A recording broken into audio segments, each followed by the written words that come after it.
Sa Mandawi City, daghan usab ang miapas pagbisita sa mga sementeryo sa di pa kinihingpit nga siradan na sud sa usa ka semana. Health protocols higpit gipatuman sa mga otoridad. Ginidan usab ang pagpahigayon og misa sud sa sementeryo. Ang report ni Nico Sereno. Usa ka adlaw sa di pa sirad-an ang samang hangtod Nobyembre 4, daghan ang miapas pagbisita karong adlaw. Sa ganghaan pa lang sa St. Joseph Catholic Cemetery, gi-require gyud ang mga tawo paggamit og face mask ug face shield. Ang wa magtarong sa pagsuot niini gipahimangnuan. Ubay-ubay ang mipahimos ning higayon nga makabisita sa ilang mga minahal sa kinabuhi.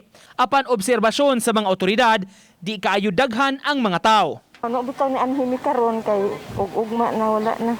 Hangtod na sa 4 siguro sir. Okay lang kay di man kayo daghan sa kaistanan sir. Giigo lang ba.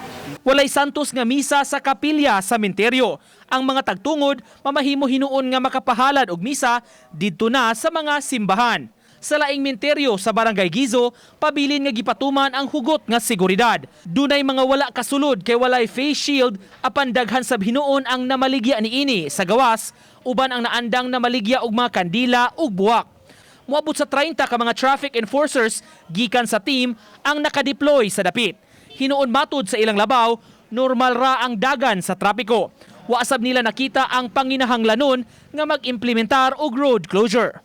Nag-ready lang ang mga no entry o likewise sa mga barrier just in case mo advise among operation head nga mag-closure. So karon pasabol lagi hapon para di makakreate og traffic lining area.